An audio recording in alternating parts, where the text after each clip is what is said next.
It was just another Wednesday afternoon on the sun-soaked streets of Eastbridge, and Officer Richard Warren was making his rounds.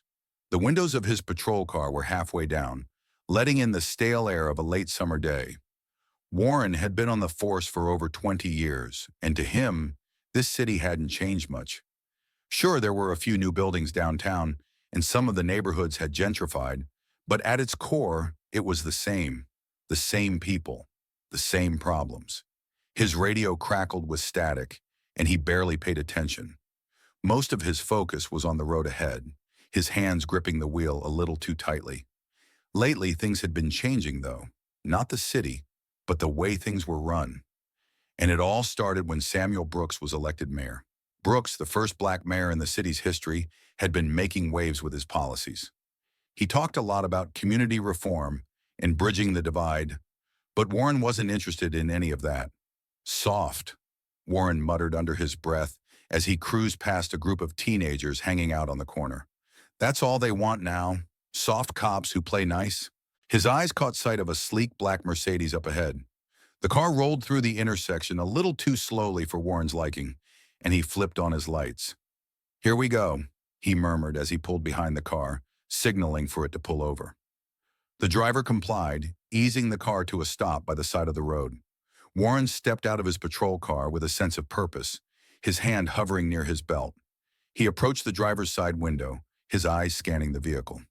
It was too nice of a car for this neighborhood, too nice for the driver he hadn't seen yet, but already assumed something about. "License and registration," Warren said as soon as the window lowered. The man behind the wheel turned slowly to face him. He was well-dressed, wearing a tailored suit, his dark skin contrasting against the light leather seats of the Mercedes. Warren's eyes narrowed. He didn't recognize the man, but that didn't matter. What mattered was that this man didn't belong here, or so Warren thought. "Is there a problem, officer?" the driver asked, his voice calm, his demeanor respectful.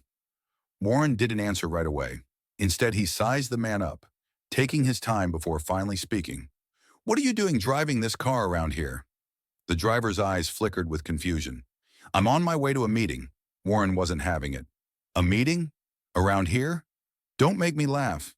Guys like you aren't just out for a casual drive in a car like this in this part of town." The driver's expression remained steady. "Officer, if I may, I'd like to clarify that I'm on my way to City Hall. I'm the mayor of Eastbridge, Samuel Brooks." For a split second, Warren's heart skipped a beat. Mayor? No, that couldn't be. But the man didn't waver, didn't blink. He sat there calmly, his posture composed, as if he was used to this kind of treatment. And why wouldn't he be? Men like Warren had been pulling over men like Brooks for as long as anyone could remember. Warren's mind raced, but his mouth didn't stop. "Don't give me that," he snapped. "You think just because you're driving some fancy car you can pull rank on me? I don't care who you say you are. This is my city, and I don't take orders from anyone." The words felt wrong, even as they left his lips, but it was too late to pull them back. Warren had crossed a line, and the realization hit him like a freight train. This man wasn't just anyone.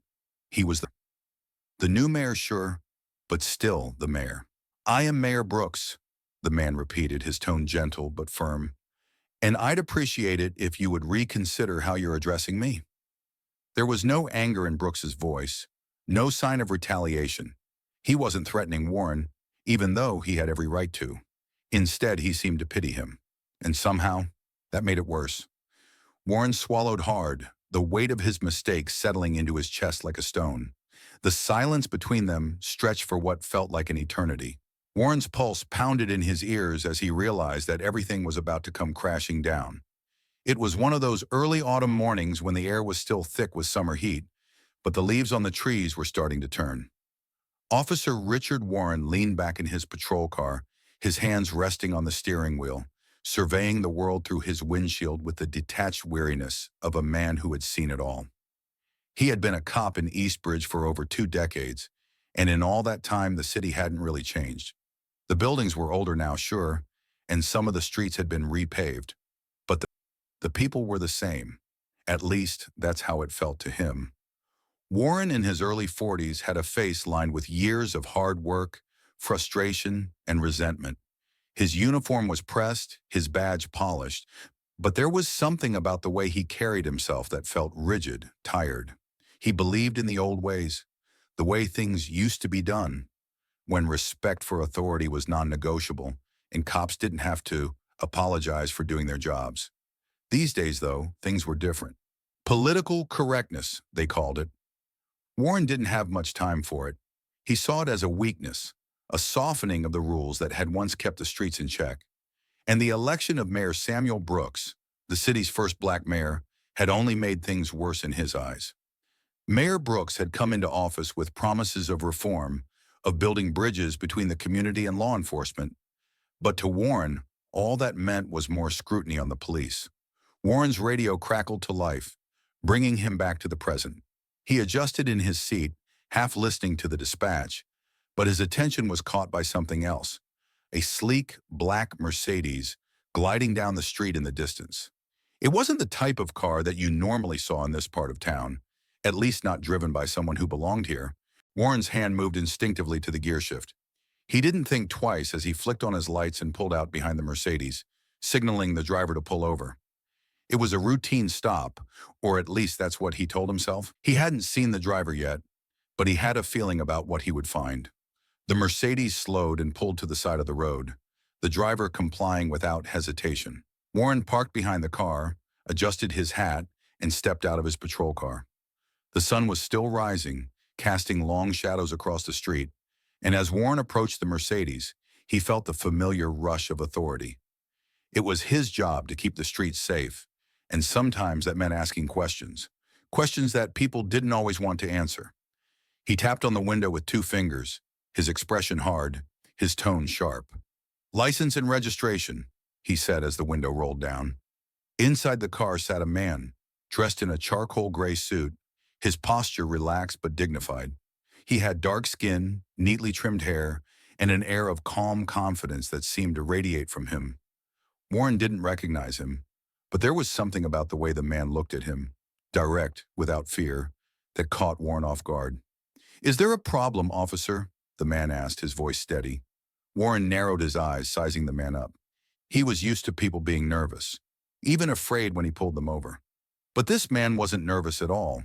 If anything, he seemed patient, like he was waiting for something. "Where are you headed?" Warren asked, ignoring the man's question. "To City Hall," the man replied, handing over his license and registration without hesitation. "I'm on my way to a meeting." Warren glanced down at the documents, his brow furrowing. The name on the license read Samuel Brooks. It sounded familiar, but Warren couldn't place it. "City Hall, huh?" Warren said, his voice tinged with skepticism. "What business do you have at City Hall?" The man looked at Warren for a moment, as if weighing his next words carefully. "I work there," he said evenly. "I'm the mayor." For a moment, Warren didn't react. The words didn't quite register. The man in front of him couldn't be the mayor. He had seen pictures of Mayor Samuel Brooks on the news, heard him speak during his campaign, but in Warren's mind, this man couldn't possibly be the same person. He was too composed, too calm, too confident in a way that Warren didn't expect from someone like him. "The mayor," Warren repeated slowly, as if testing the words out loud. He stared at the man, searching his face for any sign of deceit, but there was none. "Yes," the man said, his voice steady. "I'm Samuel Brooks. I'm the mayor of Eastbridge." Warren's pulse quickened, his mind racing. This couldn't be happening.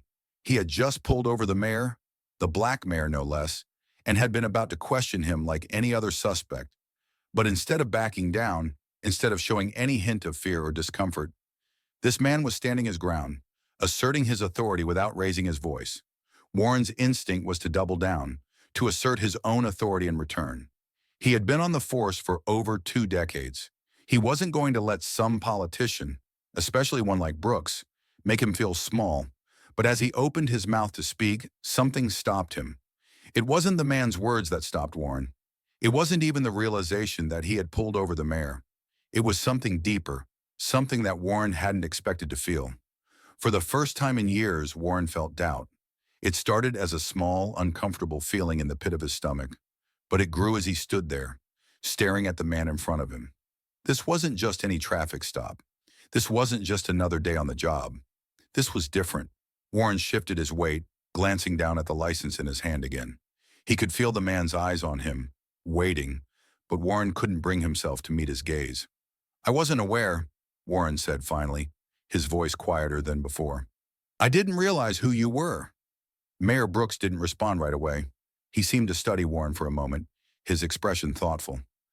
"I'd appreciate it if you'd reconsider how you're speaking to me," the mayor said, his tone polite but firm. "I'm not asking for special treatment, officer. I'm just asking for respect." The words hit Warren like a punch to the gut. Respect. That's all the mayor was asking for.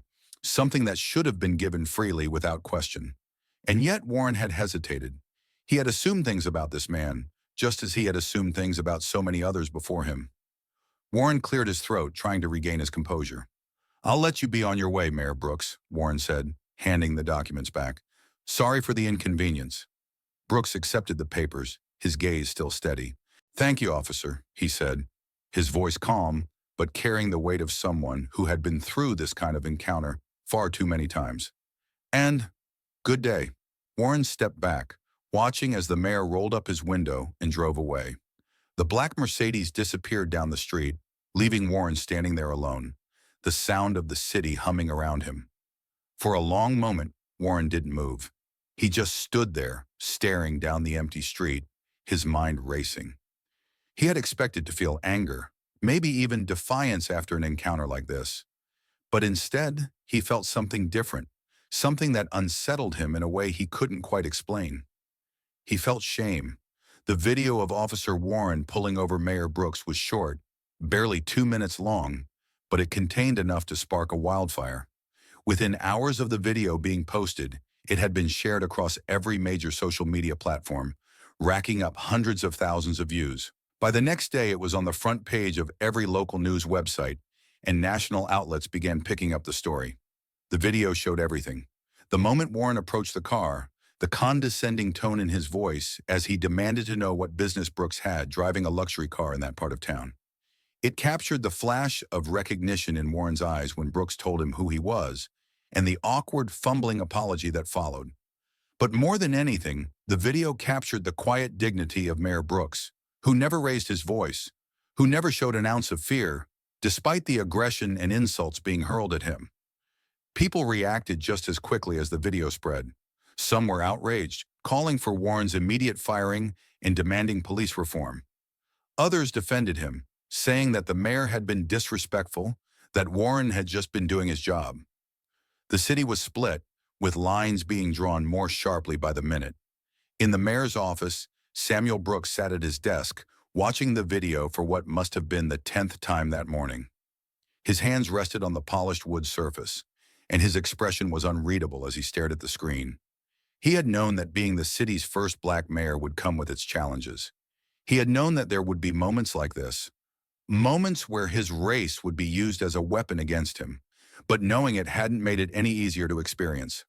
A knock at the door pulled him from his thoughts. His chief of staff, Angela Peters, stepped into the room, her face lined with concern. "Sam," she said softly, "we need to release a statement." Brooks nodded. He had been expecting this. The public was already clamoring for his response, demanding to know what he would do, what he would say about the incident that had turned his city into a battleground for a much larger conversation about race and policing. "I'll address it," Brooks said, his voice calm, though inside he felt the weight of the moment pressing down on him. "But we're not going to rush this. I want to get it right." Angela nodded, understanding the gravity of his words. She handed him a draft statement, but Brooks waved it away. "I'll write it myself," he said. "This needs to come from me." For the next hour, Brooks sat at his desk, carefully crafting his response. When it was done, he called a press conference and stood before the cameras, ready to speak. "I'm here today to address an incident that has sparked a great deal of conversation in our city," Brooks began, his voice steady but firm. "Yesterday, I had an encounter with one of our city's police officers. The details of that encounter have been widely shared, and I want to take this opportunity to make something clear. This is not just about me. This is about a much larger issue, one that affects people in this city and across the country every single day." He paused, letting the words settle before continuing. "I believe in our police force. I believe that the majority of our officers are good, decent people who work hard to protect our community. But I also believe that we have a problem with how certain people in our community are treated because of the color of their skin. This is not just about one officer or one incident. It's about a system that needs to change. And as your mayor, I am committed to making that change happen. Brooks knew that his words wouldn't satisfy everyone. He knew that there were people out there who would accuse him of trying to dismantle the police force, of being anti-law enforcement. But he also knew that his words would resonate with others, people who had been waiting for someone to stand up and say what they had always known, that the system was broken and it needed to be fixed. The next morning, Officer Richard Warren woke to the sound of his phone buzzing on the nightstand.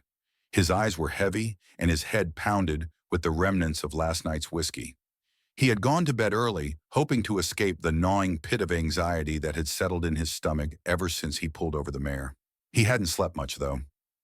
Each time he closed his eyes, the memory of Mayor Brooks' calm, steady voice haunted him, replaying the moment he had insulted a man who turned out to be the leader of his city. The phone buzzed again, insistently this time. Warren reached over and grabbed it, groaning as the bright screen pierced through his hangover-induced haze. It was a text from Sergeant Blake, his supervisor. "Come to the station ASAP. We need to talk." Warren rubbed a hand over his face, trying to shake the grogginess out of his mind. He had a bad feeling about this. The last time he had spoken to Sergeant Blake, everything seemed fine. But now, with the incident going viral, the whole situation had changed. He pulled himself out of bed, showered quickly, and threw on his uniform. It felt heavier than usual. Chucker. Police station. Late morning. When Warren walked into the station, the usual hum of activity seemed subdued. His colleagues glanced up from their desks, and for a moment, he could feel their eyes on him, watching, judging. Some offered sympathetic nods, while others looked away. Word had spread quickly, it seemed. Sergeant Blake was waiting for him in his office. The door was half closed, and when Warren entered, Blake looked up from his desk, his expression unreadable. "Warren, take a seat," Blake said, gesturing to the chair in front of his desk. Warren sat, the leather creaking under his weight. The room was stiflingly quiet, and he could hear the faint murmur of voices from the bullpen outside. "You've seen the video, I assume," Blake began, his tone flat. Warren nodded, swallowing hard. "Yeah, I've seen it." Blake leaned back in his chair, folding his arms across his chest. "This is bad, Warren. The mayor's office is all over this. The video's gone viral. There are protests planned for tomorrow. People are demanding answers." Warren shifted uncomfortably in his seat. "I was just doing my job, Sarge. I didn't know who he was." Blake's eyes narrowed. "That's not the point, and you know it. You hurled insults at the mayor. You racially profiled him. This isn't about whether you knew who he was. This is about how you treated him. We can't just brush this under the rug." Warren felt a wave of defensiveness rise in his chest. "I didn't mean any harm.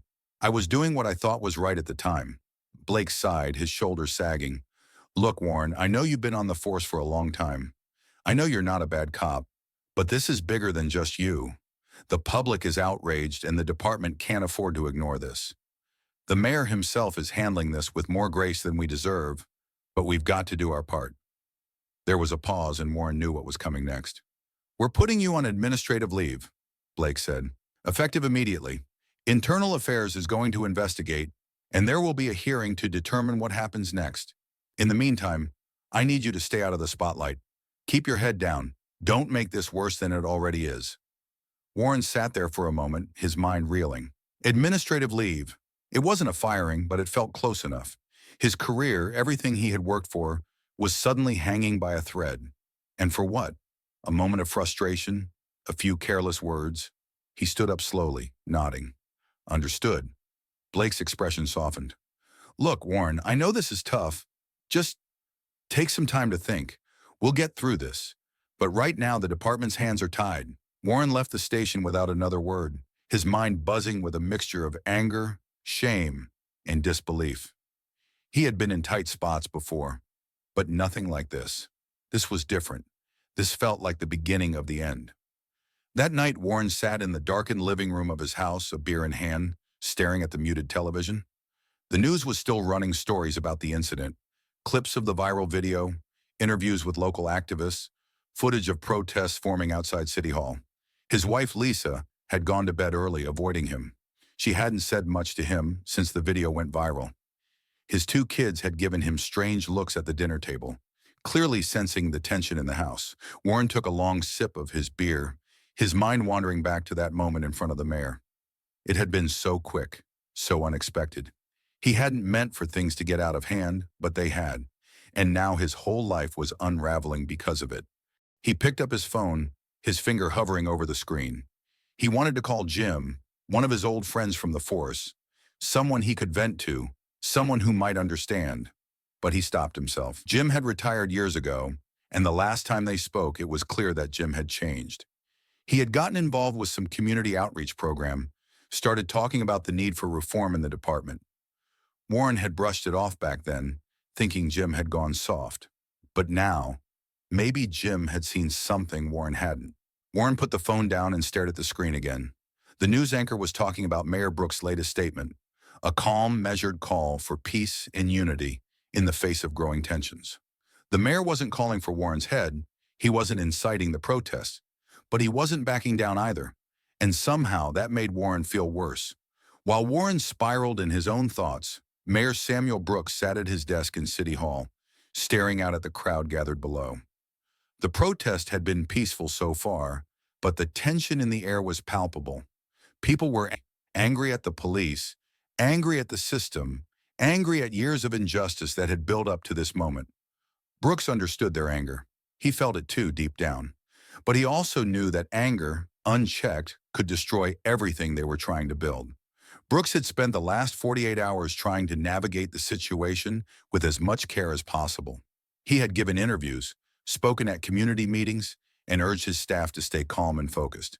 But beneath his calm exterior, there was a storm brewing.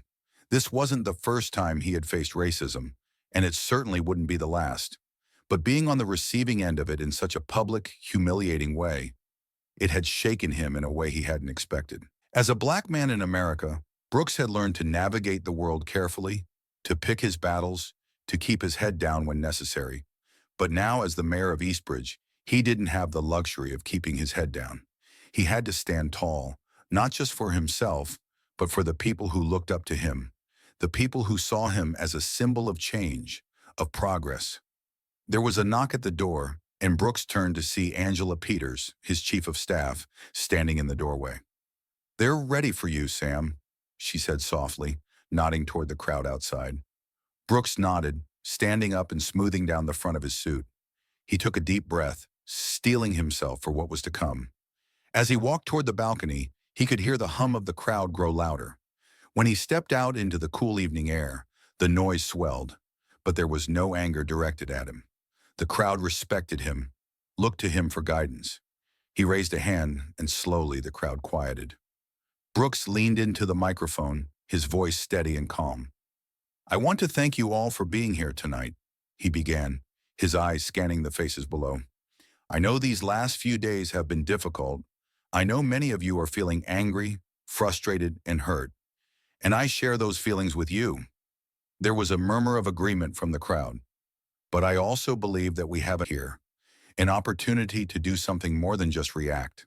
We have an opportunity to come together as a community to address the deep-rooted issues that have led us to this point, and to find a path forward that is based on justice, fairness, and respect for all." Brooks could feel the weight of his words settling over the crowd, and for a moment there was silence. Then slowly, a ripple of applause began to spread through the crowd. It wasn't loud, but it was powerful, a signal that they were with him, that they believed in his vision for the city. As the applause grew, Brooks stepped back from the microphone, letting the moment wash over him. He knew that this was just the beginning. There was still so much work to be done, so many hearts and minds that needed to be changed. But for now, he had done what he could. Certainly, here is the continuation of Part 2, building upon the themes of fallout and inner conflict for both Officer Warren and Mayor Brooks. We will further explore the social and personal consequences of the viral incident, the mounting tension in the city, and Warren's growing internal struggle as he faces the consequences of his actions. Chapter 2. Warren faces the consequences. The next morning, Officer Richard Warren woke to the sound of his phone buzzing on the nightstand. His eyes were heavy and his head pounded with the remnants of last night's whiskey. He had gone to bed early, hoping to escape the gnawing pit of anxiety that had settled in his stomach ever since he pulled over the mare. He hadn't slept much, though. Each time he closed his eyes, the memory of Mayor Brooks' calm, steady voice haunted him, replaying the moment he had insulted a man who turned out to be the leader of his city. The phone buzzed again, insistently this time. Warren reached over and grabbed it, groaning as the bright screen pierced through his hangover-induced haze. It was a text from Sergeant Blake, his supervisor. "Come to the station ASAP. We need to talk." Warren rubbed a hand over his face, trying to shake the grogginess out of his mind. He had a bad feeling about this, the last time he had spoken to Sergeant Blake. Everything seemed fine. But now, with the incident going viral, the whole situation had changed. He pulled himself out of bed, showered quickly, and threw on his uniform. It felt heavier than usual. When Warren walked into the station, the usual hum of activity seemed subdued. His colleagues glanced up from their desks, and for a moment he could feel their eyes on him, watching, judging. Some offered sympathetic nods, while others looked away. Word had spread quickly, it seemed. Sergeant Blake was waiting for him in his office. The door was half closed, and when Warren entered, Blake looked up from his desk, his expression unreadable. "Warren, take a seat," Blake said, gesturing to the chair in front of his desk. Warren sat, the leather creaking under his weight. The room was stiflingly quiet, and he could hear the faint murmur of voices from the bullpen outside. "You've seen the video, I assume?" Blake began, his tone flat.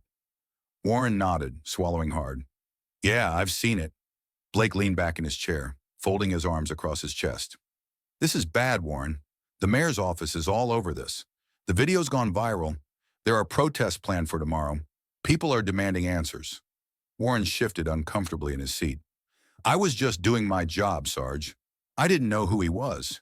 Blake's eyes narrowed. "That's not the point, and you know it. You hurled insults at the mayor. You racially profiled him. This isn't about whether you knew who he was. This is about how you treated him. We can't just brush this under the rug." Warren felt a wave of defensiveness rise in his chest. "I didn't mean any harm. I was doing what I thought was right at the time." Blake sighed, his shoulders sagging. "Look, Warren, I know you've been on the force for a long time. I know you're not a bad cop. But this is bigger than just you. The public is outraged, and the department can't afford to ignore this. The mayor himself is handling this with more grace than we deserve, but we've got to do our part." There was a pause, and Warren knew what was coming next. "We're putting you on administrative leave," Blake said. "Effective immediately. Internal Affairs is going to investigate, and there will be a hearing to determine what happens next. In the meantime, I need you to stay out of the spotlight. Keep your head down. Don't make this worse than it already is." Warren sat there for a moment, his mind reeling. Administrative leave. It wasn't a firing, but it felt close enough. His career, everything he had worked for, was suddenly hanging by a thread. And for what? A moment of frustration, a few careless words. He stood up slowly, nodding. "Understood." Blake's expression softened. "Look, Warren, I know this is tough. Just take some time to think. We'll get through this. But right now, the department's hands are tied." Warren left the station without another word, his mind buzzing with a mixture of anger, shame, and disbelief. He had been in tight spots before, but nothing like this. This was different. This felt like the beginning of the end.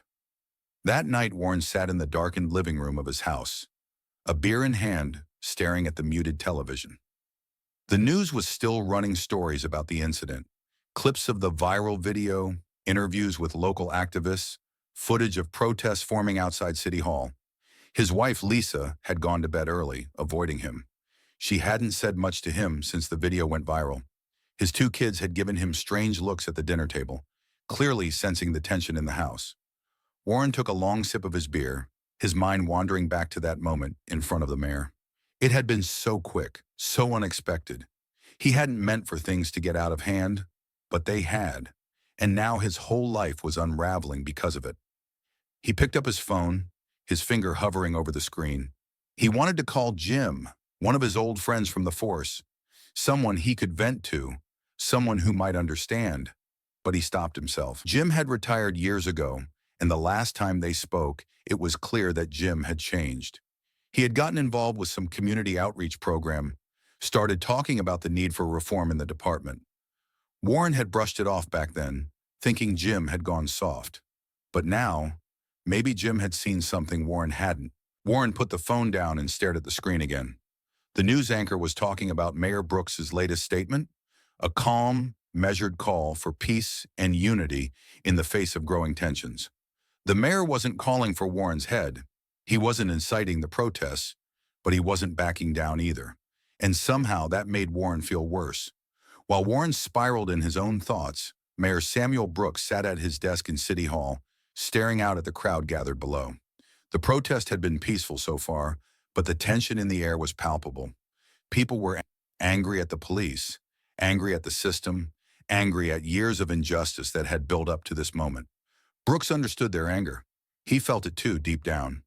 But he also knew that anger, unchecked, could destroy everything they were trying to build. Brooks had spent the last 48 hours trying to navigate the situation with as much care as possible. He had given interviews, spoken at community meetings, and urged his staff to stay calm and focused. But beneath his calm exterior, there was a storm brewing.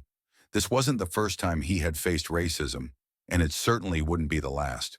But being on the receiving end of it in such a public, humiliating way, it had shaken him in a way he hadn't expected. As a black man in America, Brooks had learned to navigate the world carefully, to pick his battles, to keep his head down when necessary. But now, as the mayor of Eastbridge, he didn't have the luxury of keeping his head down. He had to stand tall, not just for himself, but for the people who looked up to him, the people who saw him as a symbol of change, of progress. There was a knock at the door, and Brooks turned to see Angela Peters, his chief of staff, standing in the doorway. "They're ready for you, Sam," she said softly, nodding toward the crowd outside.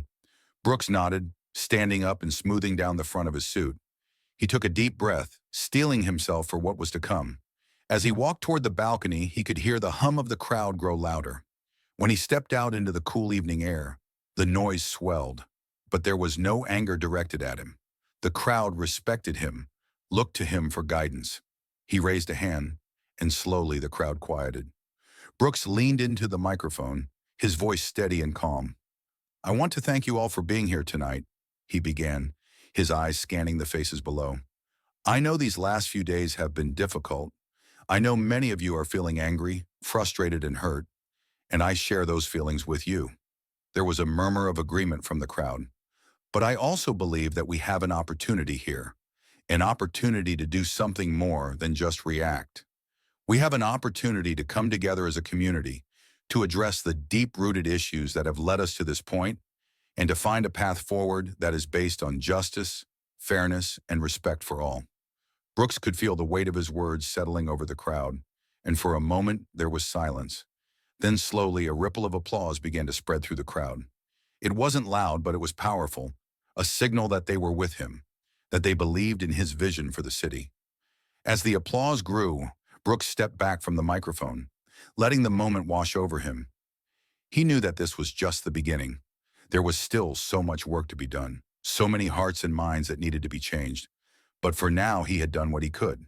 This continuation develops the fallout from the viral incident, showing both Warren and Brooks dealing with the personal and public consequences in very different ways. Warren's journey of reckoning and guilt contrasts with Brooks' calm but determined leadership, setting up the coming conflict and resolution. Would you like me to continue with the next chapters?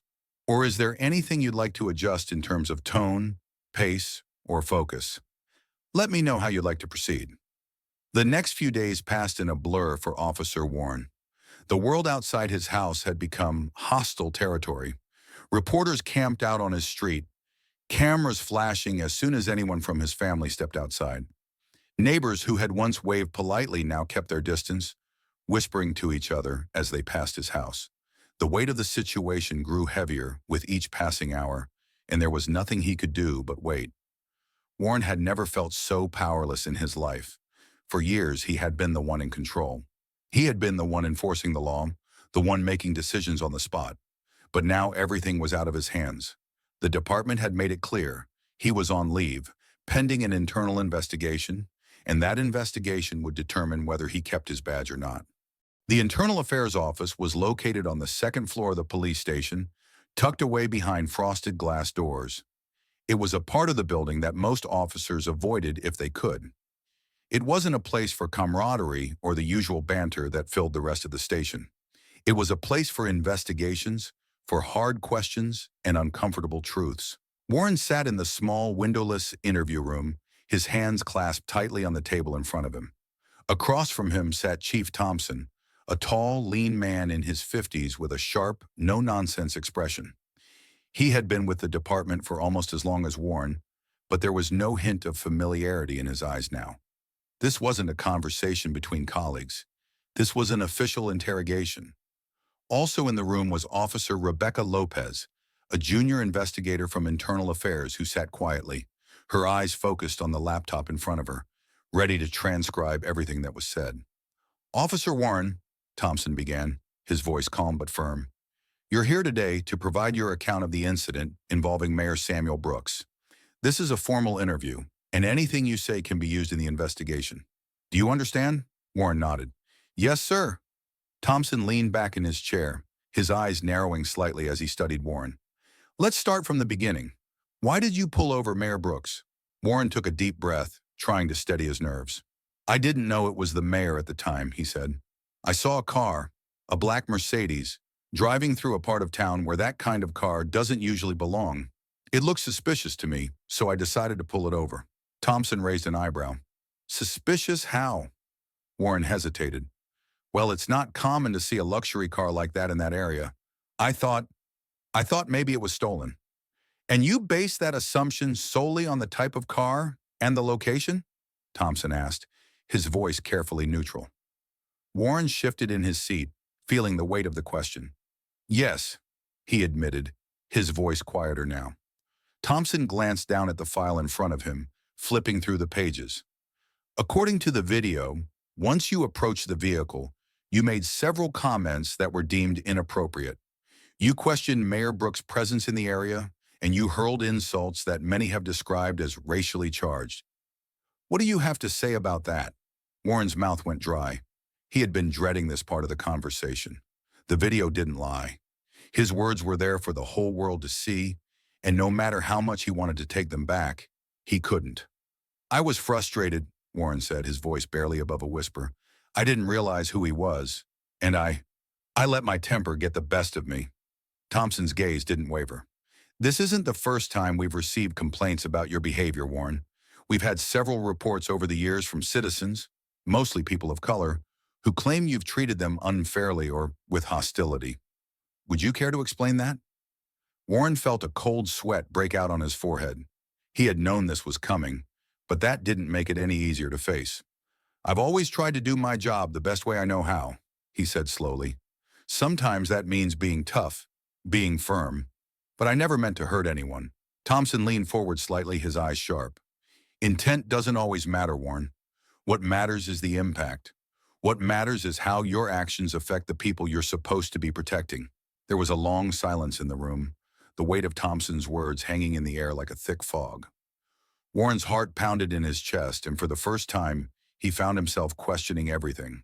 The complaints, the angry looks from people he had pulled over, the feeling that something had always been off, but he hadn't wanted to acknowledge it.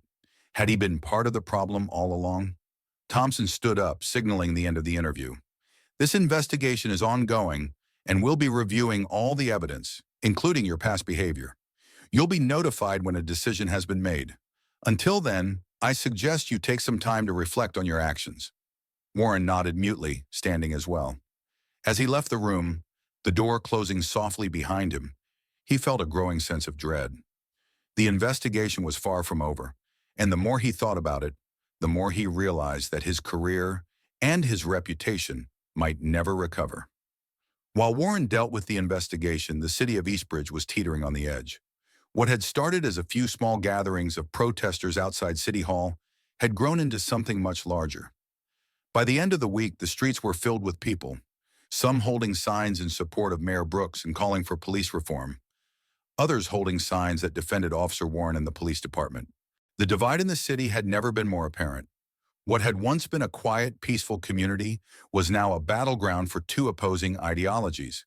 On one side were those who believed that the police were systematically targeting minorities, and on the other were those who believed that the police were simply doing their jobs and that Warren had been unfairly vilified. The protests started peacefully, with both sides staying mostly civil.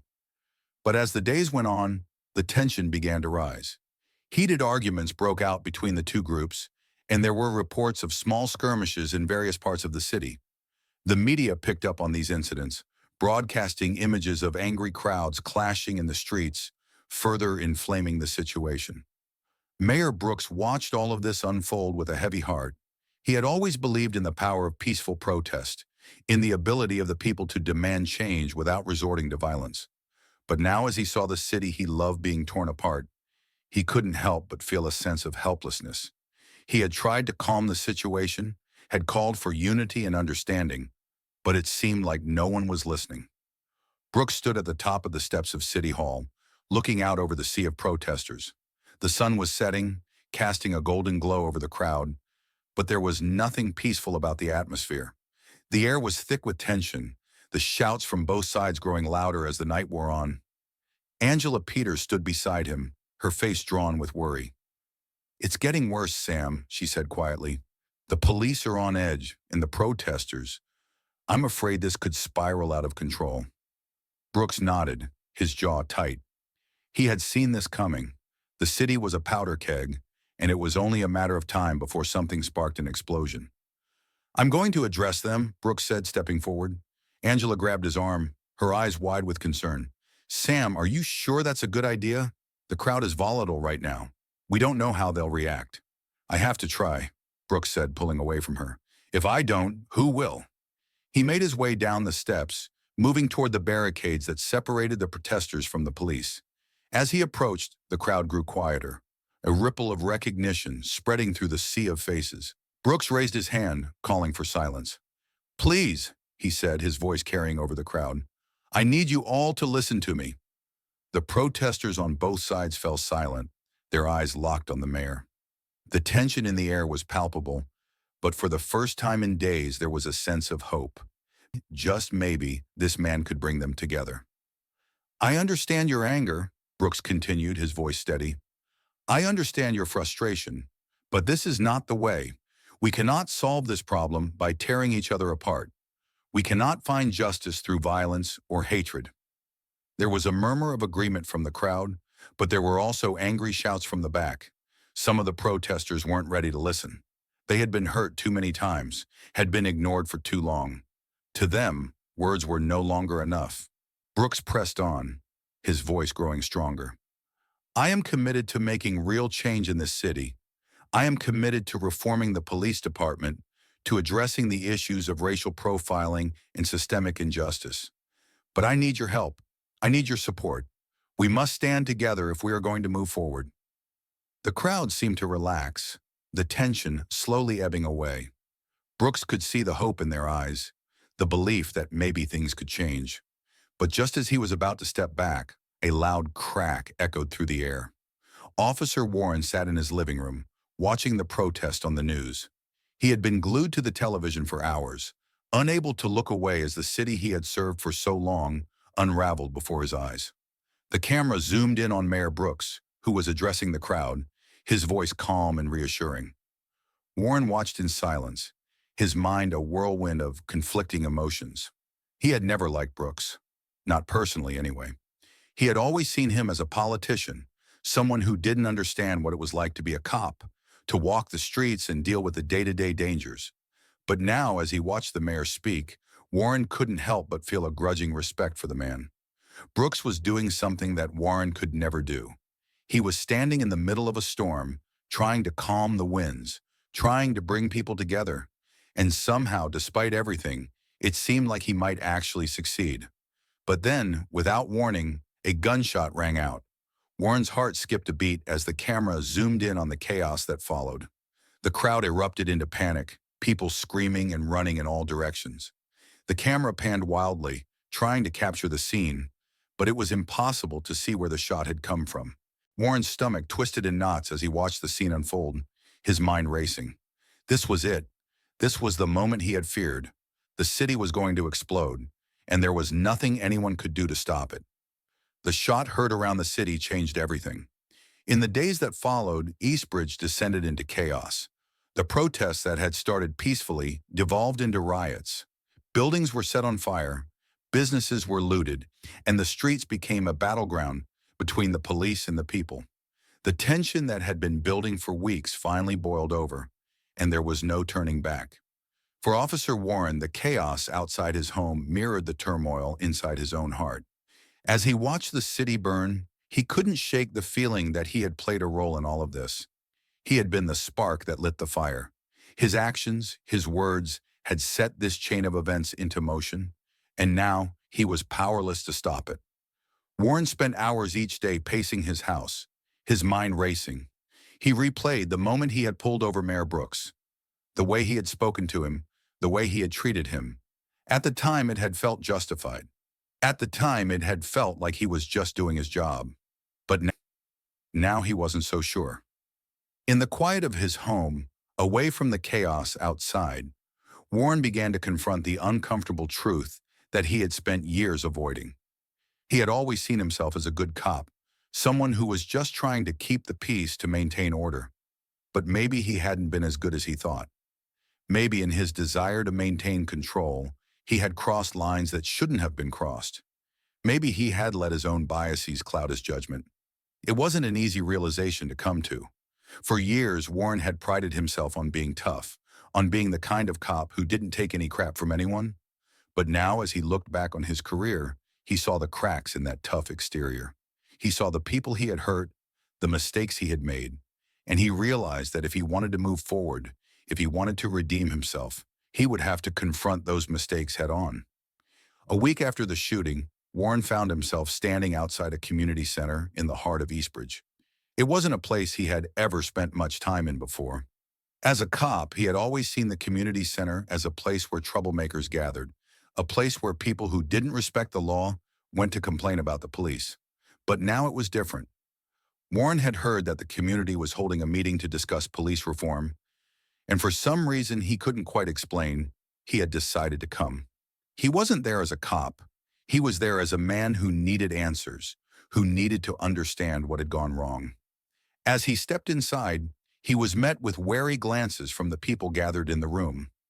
Most of them recognized him as the officer from the viral video, the man who had insulted their mayor, the man who had set this whole mess in motion. Warren felt a wave of shame wash over him, but he pushed it down. He wasn't here to defend himself. He was here to listen. The meeting was already in full swing when Warren took a seat in the back of the room. People were sharing their experiences with the police, talking about the fear and frustration they felt every time they were pulled over, every time they walked down the street. The stories were raw, filled with pain and anger, and Warren could feel the weight of their words pressing down on him. He had never really thought about it before, what it was like to be on the other side of the badge. He had always assumed that people like him were the good guys, that they were just doing their jobs. But now, listening to these stories, he realized that maybe the job wasn't as simple as he had always believed. Maybe the job required more than just enforcing the law. Maybe it required empathy, understanding, and respect for the people you were supposed to be protecting. After the meeting ended, Warren lingered in the back of the room, unsure of what to do next. He hadn't come here to speak, but now, as the room emptied out, he felt a sudden urge to say something. He cleared his throat, catching the attention of the last few people in the room. "I just wanted to say something," he said, his voice rough with nerves. The room fell silent, all eyes turning to him. "I know a lot of you recognize me," Warren continued, his hands clenched at his sides. "And I know that most of you probably don't have a very high opinion of me right now. And honestly, I don't blame you." He took a deep breath, forcing himself to meet their gazes. "I made a mistake, a big one, and I've made mistakes before. I've been on the force for a long time, and I didn't always treat people the way they deserve to be treated. I let my own biases get in the way of doing my job the right way. And for that, I'm sorry." There was a long, heavy silence. Warren could feel the tension in the room, the skepticism in their eyes. But he didn't back down. He couldn't. He had to face this, even if it meant standing there in the uncomfortable silence. "I'm not asking for forgiveness," Warren said quietly. "I'm just asking for a chance to do better. I don't know what that looks like yet, but I want to figure it out." A few people nodded slowly, their expressions softening. It wasn't much, but it was something. And for the first time in a long time, Warren felt like he was on the right path. The days following the shooting were some of the darkest in East Bridge's recent history. The riots had intensified, with buildings burning, storefronts smashed, and sirens filling the air. The once thriving city now looked like a war zone. Police clashed with protesters in the streets, tear gas and rubber bullets flying, while citizens demanded justice. Mayor Samuel Brooks stood in his office, staring down at the chaos below.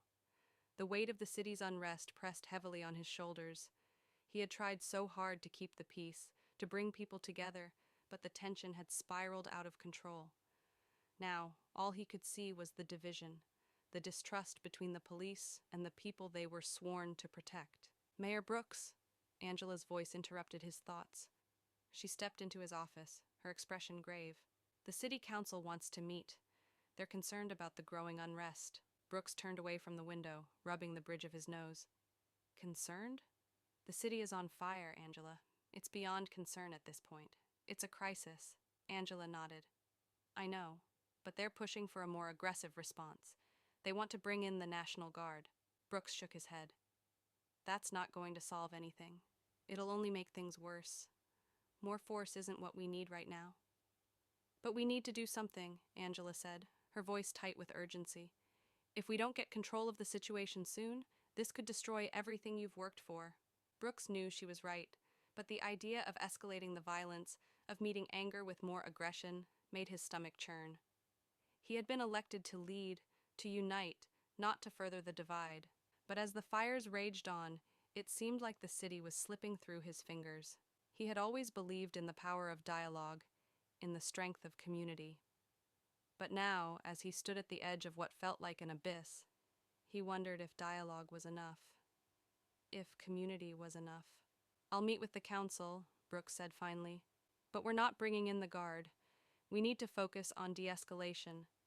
We need to get people talking again." Angela nodded, but the worry in her eyes remained. As she left the office, Brooks turned back to the window, his heart heavy with doubt. Officer Richard Warren sat in the darkness of his living room, the flickering light from the television casting long shadows across the walls. The news was still showing footage of the riots: burning cars, shattered windows, people screaming in the streets. It was chaos. And deep down, Warren knew that he had played a part in it. The investigation into his actions had stalled as the city erupted into violence. Internal affairs had put their inquiry on hold, and the police department was stretched thin, dealing with the fallout from the protests. But even though there had been no official ruling on his future, Warren knew that his days on the force were likely over. And maybe that was for the best. He had spent the past few weeks wrestling with his own demons, trying to come to terms with the mistakes he had made. Attending the community meeting had been a start, but it wasn't enough. He knew that. The road to redemption was long, and he wasn't sure if he had the strength to walk it. But he had to try. His phone buzzed on the coffee table, breaking through his thoughts. Warren picked it up, his heart skipping a beat when he saw the name on the screen. Mayor Brooks. For a moment, Warren just stared at the phone, his mind racing. He hadn't spoken to the mayor since the day he had pulled him over. What could Brooks possibly want with him now? With a shaky breath, Warren answered the call. "Mayor Brooks," he said, his voice rough with nerves. "Officer Warren." Brooks's voice was calm, though there was an undercurrent of tension. "I hope I'm not calling too late." "No, sir, it's fine," Warren replied, sitting up straighter. "What can I do for you?" There was a pause on the other end of the line, and Warren could hear the faint sounds of the city in the background, sirens wailing, people shouting. "I want to meet," Brooks said finally. "There's something we need to talk about." Warren's heart pounded in his chest. "Meet? Where?" "City Hall. Tomorrow morning, 8 o'clock." Before Warren could respond, the line went dead. The next morning, Warren stood outside the doors of City Hall, his nerves jangling with anxiety. He hadn't slept much the night before, his mind replaying the events that had led him here. The confrontation with Mayor Brooks, the fallout, the riots. It all seemed like a blur, a series of mistakes that had spiraled out of control. But now, as he stood at the steps of City Hall, he knew there was no turning back. Whatever Brooks wanted to talk about, Warren had to face it. The receptionist led him through the halls of City Hall, her eyes betraying no emotion as she guided him to the mayor's office. When the door opened, Warren saw Brooks sitting behind his desk, his expression calm but guarded. The mayor gestured for Warren to sit. For a moment, there was silence between them, an uncomfortable, tense silence that filled the room. Warren shifted in his seat, unsure of how to begin. Should he apologize? Explain himself? Or was it too late for any of that? "I'm not here to play games, Officer Warren," Brooks said, finally breaking the silence. "I'm here because I believe we have a problem that goes beyond you and me." Warren swallowed hard. "Sir, Brooks held up a hand, cutting him off. "I'm not interested in excuses. I've seen the footage. We both know what happened." Warren nodded, his mouth dry. "Yes, sir." Brooks leaned forward, his eyes locked on Warren's. "But this isn't just about you. This is about the system, the way things are done, the way people like me are treated by people like you." Warren felt a pang of shame. "I didn't realize who you were," he said quietly. I was wrong." Brooks's gaze softened slightly. "It's not about who I am, Warren. It's about how you treat people, period. Whether I'm the mayor or just some guy on the street shouldn't make a difference." Warren looked down at his hands, guilt washing over him. He had heard these words before, at the community meeting, from the people he had hurt. But hearing them from Brooks, the man he had insulted, the man who had every right to be angry, hit him harder than he expected. "I don't know how to fix this," Warren admitted, his voice barely above a whisper. "I've made so many mistakes. I don't know where to start."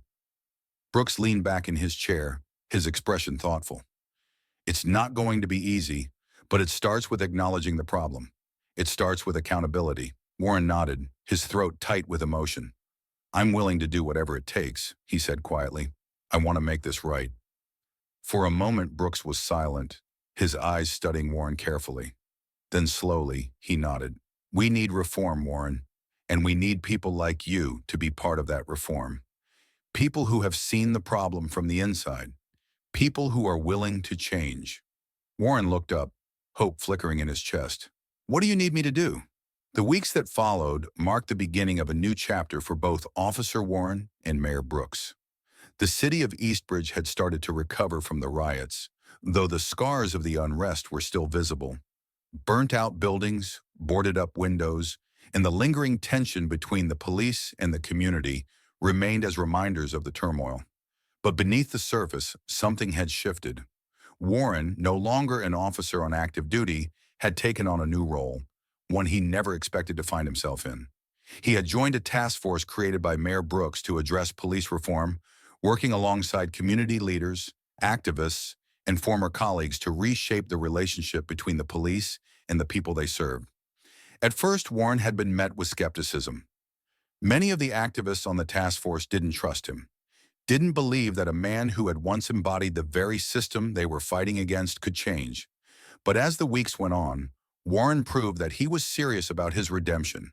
He attended every meeting, listened to every voice, and slowly but surely began to rebuild the trust that had been shattered. Mayor Brooks, too, had felt the weight of the city's expectations on his shoulders.